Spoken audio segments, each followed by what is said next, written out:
Good morning to everyone. आप सभी का फिर से मेरे यूट्यूब चैनल जीरो कॉमर्स में स्वागत है ना। आप सब कैसे हैं? ईश्वर से प्रार्थना करता हूं कि आप बिल्कुल ही बहुत ही अच्छे होंगे, है ना।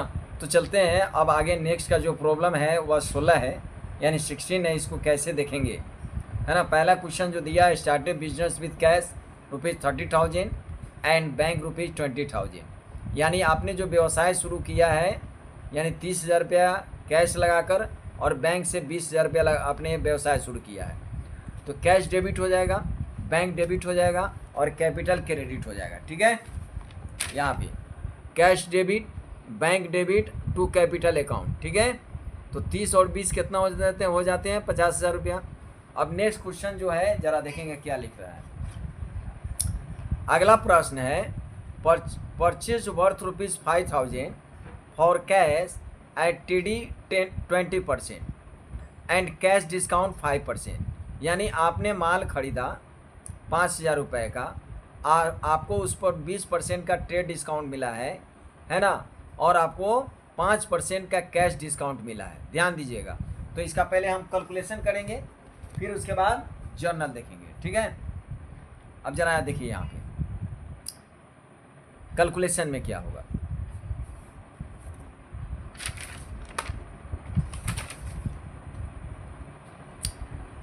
माल खरीदा आपने 5,000 रुपये का, ध्यान दीजिएगा, है ना।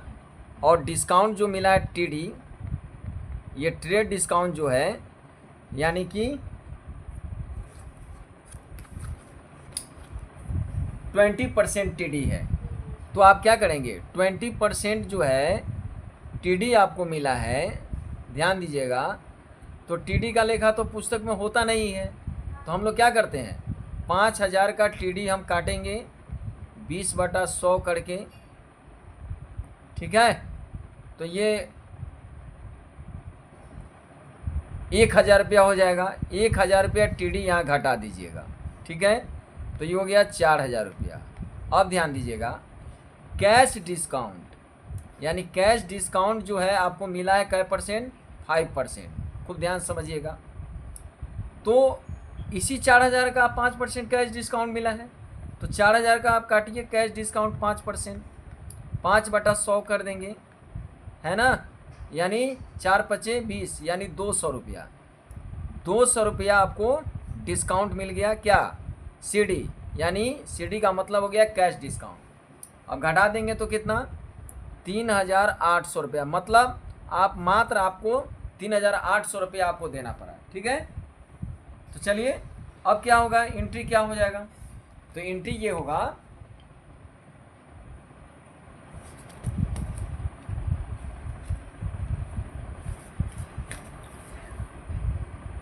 परचेज अकाउंट डेबिट, है ना, 3,000, ये 4,000 रुपया का लेन देन होगा। ठीक है, 4,000 डेबिट में चढ़ा दिए।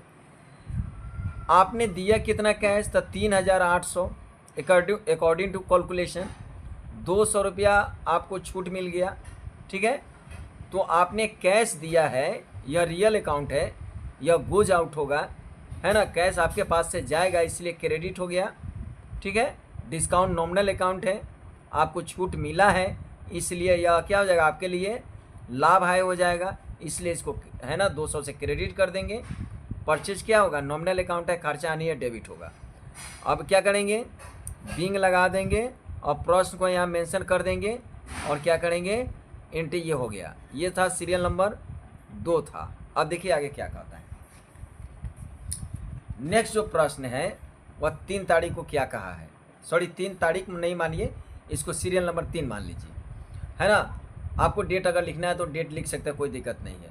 परचेज फर्नीचर फॉर कैश, यानी आपने फर्नीचर खरीदा है नगद, वर्थ ₹10,000, कितने रुपए का, 10,000 रुपये का, एंड कैरीज चार्जेस 100, यानी पेड, यानी फर्नीचर खरीदा 10,000 का, उस पर आपने भाड़ा चुकाया कितना, 100 रुपया।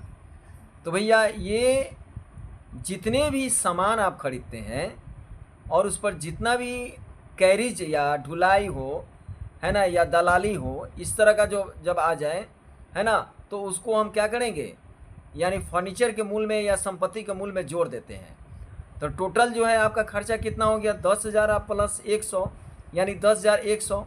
या अलग अलग भी एंट्री करना चाहेंगे तो furniture account debit, carriage account debit है ना, खर्चा आनी है, फर्नीचर संपत्ति है, ये आपने खरीदा है तो ये कमसिन हुआ है इसलिए यह डेबिट हो जाएगा, ठीक है। कैरिज है आपके लिए खर्चा आनी है, नॉमिनल अकाउंट है, डेबिट हो जाएगा, है ना। उसके बाद क्या हो जाएगा, टू कैश अकाउंट हो जाएगा। चलिए तो एंट्री करते हैं। Furniture account debit, furniture account debit, carriage account भी डेबिट कर देंगे या आप जोड़ के भी लिख सकते हैं, कोई दिक्कत नहीं है। लोडिंग जितने भी लोडिंग होगा खरीदने के समय उस संपत्ति के मूल्य में आप जोड़ कर भी एंट्री कर सकते हैं। और टू क्या हो जाएगा, कैश अकाउंट। दोनों पीरियड में, फर्नीचर खरीदने के पीरियड में, कैरिज के पीरियड में कैश ही गोज आउट होगा। ये कंपाउंड एंट्री है तो कैश अकाउंट यहाँ लिख देंगे, बिंग लिख देंगे, नरेशन को यहाँ पोस्ट कर देंगे। और जो है पैसा आपका है 10,000 का आपने फर्नीचर खरीदा है, 100 रुपया आपने भाड़ा पर खर्चा किया है, टोटल कितना है कैश गोज आउट होगा तो 10,100, ठीक है। अब चलिए इसको हम घेर देंगे। ये था आपका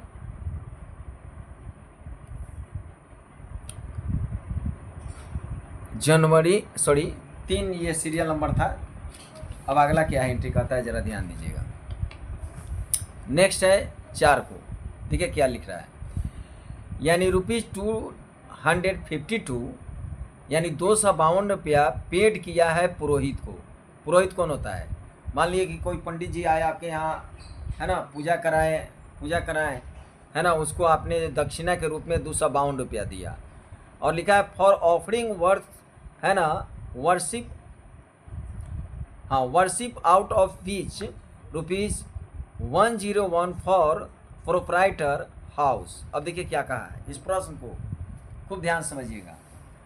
आपने अपने पुरोहित को 252 रुपया भुगतान किया है, काहे के लिए, तो उसने आपको पूजा कराया आपके घर में, किसी तरह का हनुमान आराधना हो या सत्यनारायण भगवान का पूजा हो या किसी तरह का जो है आपने आपके घर में आकर पंडित जी ने पूजा कराया, तो टोटल दक्षिणा के रूप में उनको प्राप्त हुआ 252।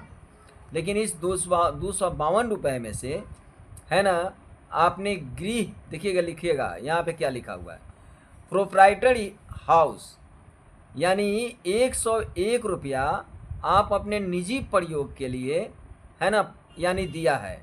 मतलब क्या कि 252 रुपये में से, ज़रा देखेंगे यहाँ पे थोड़ा सा कैलकुलेशन, 252, ठीक है, दिया कितना 252, लेकिन उसमें से 101 रुपया जो है आपने प्रोप्राइटर हाउस यानी अपने निजी प्रयोग के लिए आपने दिया है, यानी आपने घर का पूजा कराया है। तो 101 रुपया का आपने जो भुगतान किया पंडित जी को, वह गृह कार्य यानी घर के पूजा के लिए, 2 में से 1 गया 1 और ये हो जाएगा 5, ये 151 रुपया। आप ध्यान दीजिएगा, ये है डोमेस्टिक यूज के लिए, यानी गृह प्रवेश के लिए या घर पूजा के लिए आपने कराया। लेकिन 151 रुपया आपने ऑफिस के पूजा के लिए कराया। किसके लिए, ऑफिस के पूजा के लिए कराया। तो ध्यान दीजिएगा, अब प्रोप्राइटर यूज के लिए, है ना, आपने जब दक्षिणा के रूप में जो दिया है, तो ये इसका मतलब ये निजी प्रयोग के लिए आहरण हो जाएगा, तो ड्राविंग क्या हो जाएगा, डेबिट हो जाएगा, ठीक है। तो अब एंट्री जो होगा इसका क्या होगा जरा देखेंगे।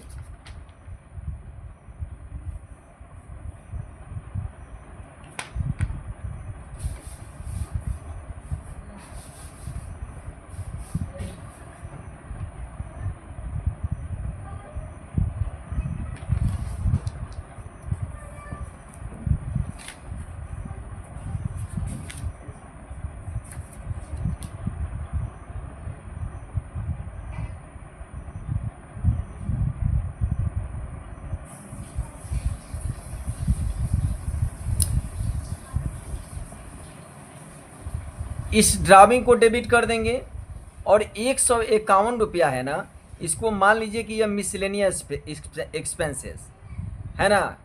क्या मानेंगे, या तो मिसलेनियस एक्सपेंस मानेंगे या सन्ड्री एक्सपेंस मान लेंगे, ठीक है। तो एंट्री क्या हो जाएगा, ड्राइविंग को डेबिट करेंगे, है ना, मिसलेनियस एक्सपेंस भी कर सकते हैं या सन्ड्री एक्सपेंस को कर सकते हैं। तो ये दोनों आपके लिए खर्चा ही है, लेकिन एक खर्चा आपने पर्सनल यूज के लिए किया है, इसलिए यह 101 रुपया ड्राइविंग हो जाएगा। और इसको मान लीजिएगा, है ना, सन्ड्री एक्सपेंस यानी विविध व्यय, इसको मान लीजिएगा। तो क्या एंट्री हो जाएगा, drawing account debit, drawing account debit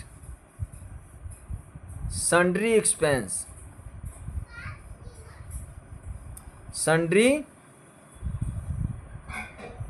expenses account debit to. देखिए ये दोनों पर है ना, यानी कैश ही जाएगा, इसलिए क्या हो जाएगा, ये कैश अकाउंट क्रेडिट, यानी 101 रुपया आपने निजी प्रयोग के लिए, 151 रुपया आपने क्या करा, यानी विविध व्यय पर खर्चा किया है, ठीक है। और टोटल क्रेडिट हो जाएगा 200, प्रश्न जरा देख लीजिए कितना रुपए का है, 252 रुपया, ठीक है। अब 252 रुपया यहाँ पे क्या हो जाएगा, ये क्रेडिट हो जाएगा, ठीक है। अब आगे बढ़ते हैं नेक्स्ट क्वेश्चन में। नेक्स्ट क्वेश्चन क्या कहता है, 5वां, गुड्स टेकन बाय प्रोप्राइटर ₹300, यानी प्रोप्राइटर का मतलब क्या होता है, मालिक, यानी स्वयं आपने निजी प्रयोग के लिए 300 रुपया का, है ना, सामान आहरण किया। इसका अर्थ ये हो गया, प्रोप्राइटर मतलब मालिक ने स्वयं अपने निजी प्रयोग के लिए 300 रुपये का सामान आहरण किया है, ठीक है। कैश यहाँ नहीं है, गुड्स टेकन लिखा है, गुड्स टेकन बाय प्रोप्राइटर, है ना, फॉर पर्सनल यूज, है ना। प्रोप्राइटर जहाँ भी आ जाएगा तो समझ लीजिएगा वो पर्सनल यूज है। तो क्या हो जाएगा, drawing account debit to goods हो जाएगा। तो गुड्स के बदला में हम क्या करेंगे, परचेज लिखते हैं, है ना। तो ड्राइविंग टू परचेज भी लिख सकते हैं या ड्राइविंग टू, है ना, गुड्स भी लिख सकते हैं। लेकिन लेजर जब बनाएंगे, लेजर का जब जर्नल बनाएंगे तो वहाँ पे आप परचेज ही लिखेंगे, क्योंकि वहाँ पे गुड्स अकाउंट नहीं बनता है, वहाँ परचेज अकाउंट बनाया जाता है। तो क्या हो जाएगा, प्रोप्राइटर के लिए हम लोग डेबिट लगा देंगे, ड्राइविंग को R2 लिख देंगे, गुड्स के बदला में परचेज अकाउंट। इसको बिंग लगा दीजिए और यहाँ पे क्या करेंगे, घेर देंगे। और ये सीरियल नंबर 4 था, नेक्स्ट है सीरियल नंबर 5। अब देखिए क्या होगा, तो क्या हो जाएगा, ड्राइविंग अकाउंट डेबिट, ठीक है। मालिक ने स्वयं अपने निजी प्रयोग के लिए अपने दुकान से, है ना, सामान आहरण किया है, तो ड्राइविंग होगा निजी प्रयोग के लिए डेबिट। तो यहाँ गुड्स नहीं लिखेंगे, यहाँ परचेज लिखेंगे। क्या लिखेंगे, क्रेडिट में गुड्स के बदला में परचेजेज। नरेशन में वही करेंगे, बिंग लगा देंगे, डॉट डॉट डॉट करके प्रश्न को मेंशन कर देंगे और पैसा हम लिख देंगे। जो पैसा है यहाँ पे देखिए कितना रुपए है, 300 रुपये है, तो 300 रुपया डेबिट में और 300 रुपया क्रेडिट में। इसको ब्लॉक कर दीजिएगा, 300 डेबिट में डाल दीजिए और 300 क्रेडिट में डाल दीजिएगा। जहाँ भी पर्सनल यूज प्रोप्राइटर लिखा हो, है ना, निजी प्रयोग लिखा हो, वहाँ पे ड्राइविंग को ही डेबिट करना, ध्यान रखना है। Sold goods worth ₹6,000 to Ramesh. अब यहाँ ध्यान दीजिएगा, रामेश को आपने 6,000 का उधार माल बेचा है। इस प्रश्न में कहीं भी फॉर कैश नहीं लिखा हुआ है ना। तो उधार में क्या करते हैं, हम व्यक्ति का नाम लिखेंगे यादगार के लिए। तो रामेश पर्सनल अकाउंट है, पाने वाले को डेबिट करेंगे, रामेश अकाउंट डेबिट टू क्या हो जाएगा, सेल्स अकाउंट, 6,000 रुपया।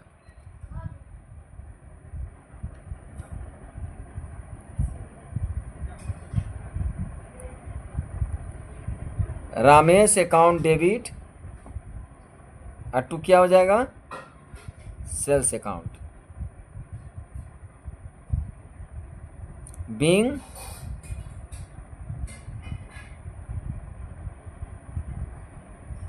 Goods being goods sold to Ramesh. ठीक है, 6,000 डेबिट में डालिए और 6,000 क्रेडिट में डालिए। ठीक है, ये था सीरियल नंबर 6। अब लास्ट है 2 और बचा हुआ है, उसको देख लीजिए। 7 सीरियल नंबर ये क्या कहता है, 7वां में है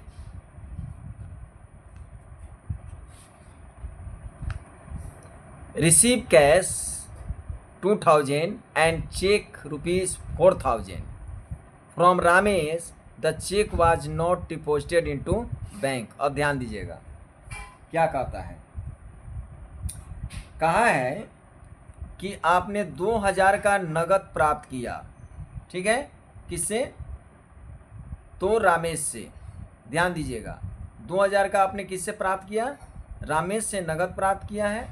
चेक प्राप्त किया है अपने 4,000 रुपये का। ठीक है, यहाँ फ्रॉम रामेश लिखा हुआ है।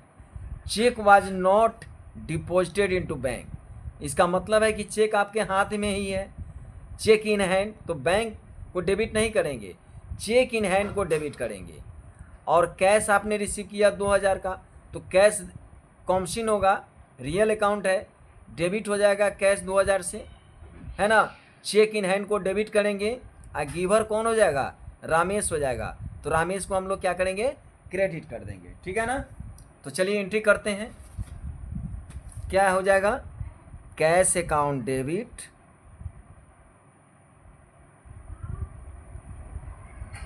उसके बाद चेक जो मिला है उस चेक को आपने बैंक में जमा नहीं किया, आपके हाथ में ही है, इसीलिए चेक इन हैंड लिखेंगे। Cheque in hand account debit, और देने वाला दोनों, ये दोनों किसने दिया, तो रामेश ने। चूंकि रामेश पर्सनल अकाउंट है, वह गिवर है, इसलिए रामेश क्रेडिट हो जाएगा। पैसा जो है अब चढ़ा दीजिए। जो पैसा दिया 2,000 रुपये का कैश है, 2,000 कैश हो जाएंगे। चेक मिला है आपको यानी 4,000 रुपये का, जिसको आपने जमा बैंक में नहीं किया है, आपके हाथ में पड़ा था। टोटल 4 दूँ 6,000 रुपया रामेश ने आपको दिया है। ठीक है, अब 8वां एंट्री क्या कहता है, जरा 8वां देख लेंगे, लास्ट है। 8वां एंट्री दिया है कि check receive from Ramesh deposited into bank. ठीक है, यानी रामेश से जो आपको चेक मिला था 7 तारीख को, मान लेते हैं 7वां यह तारीख है, मान लीजिए, उसको आपने, है ना, 8 तारीख को बैंक में क्या करा है, जमा करा है। ध्यान दीजिएगा, चेक मिला 7 को, बैंक में जमा किया 8 को। ठीक है, तो सबसे पहली बात है बैंक डेबिट हो जाएगा, है ना। और जो चेक मिला था वही चेक तो आपने जमा किया है ना। यहाँ ध्यान दीजिएगा, रामेश से चेक मिला है 4,000 का, इसी चेक को आपने मान लो 8 को जमा किया, तो कहाँ जमा किया, बैंक में, तो इसलिए बैंक डेबिट हो जाएगा। Bank account debit, bank account क्या हो गया, डेबिट हो गया। लेकिन इसी चेक को आपने भेजा है बैंक में, तो यहाँ पे चेक कॉमसिन हुआ है, इसलिए यह चेक इन हैंड डेबिट हो गया था। अब चेक यहाँ पे जा रहा है, इसलिए क्या करेंगे, इस चेक इन हैंड को क्रेडिट कर देंगे। चेक इन हैंड अकाउंट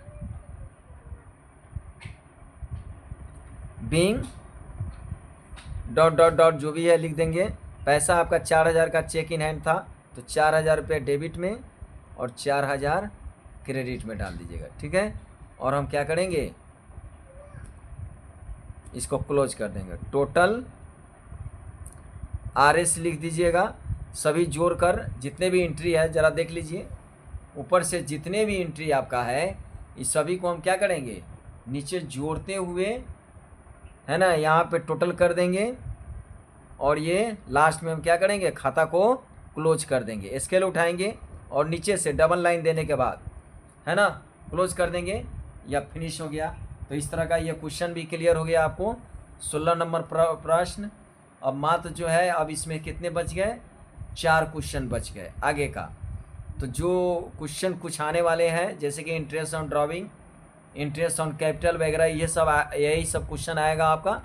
और ऐसे प्रश्नों को हम लोग क्या करेंगे, देखते हुए आगे बढ़ेंगे। इसके बाद लेजर स्टार्ट होगा, ठीक है ना। तो ये फर्स्ट ईयर बच्चे के लिए सुनहरा चूँकि अवसर है। आप जितने भी फर्स्ट ईयर के विद्यार्थी हमारे चैनल को देख रहे हैं, आप जो है रुचि जगाइए, इस पर आइए, आपको संतुष्टि मिलेगा। मेरा 1 नंबर वीडियो से जो नए स्टूडेंट हैं उनके लिए एक संदेश है। मेरा थ्योरेटिकल जितने भी मैंने फंडामेंटल और कॉमर्स की बातें करी है, हमने जितना आपको दिया है वे सभी को शुरुआत करेंगे 1 नंबर से। क्योंकि जब तक आप डेबिट क्रेडिट का रूल्स नहीं समझेंगे तब तक यह अकाउंट जो है बनेगा नहीं। रटा हुआ विद्या है ना, आप जर्नल रट लोगे, मैंने जर्नल भी भेजा है, जर्नल भी वीडियो में डाला है, वो जर्नल आप रट के भी बना सकते हैं। लेकिन वह जब रटेंगे तभी तक जो है, जब तक याद रहेगा स्मरण शक्ति में तब तक ही आपको काम देगा। लेकिन यदि आप रूल्स ऑफ डेबिट क्रेडिट देख लेते हैं तीनों रियल, पर्सनल, नॉमिनल का आइटम के साथ, तो आपका जो है एंट्री निर्माण करने वाले निर्माता हो जाएंगे आप। जो एसके सिंह ने लिखा है उसी तरह आप भी अब एंट्री अपने से किसी भी तरह का एंट्री बना सकते हैं, ठीक है। तो चलिए आपसे विदा लेता हूँ, है ना। अब नेक्स्ट वीडियो में मिलते हैं आप सभी के साथ। तब तक के लिए, है ना, आपको बहुत बहुत धन्यवाद जो आपने मेरे चैनल से आया जुड़ा और कुछ टाइम आपने कीमती टाइम निकालकर, है ना, मेरे चैनल को, है ना, देखा। इसके लिए बहुत बहुत धन्यवाद। आपका दिन शुभ हो, आपका, है ना, रात्रि भी शुभ हो और आपका आने वाला समय भी अच्छा हो। Thank you. मिलते हैं नेक्स्ट वीडियो में।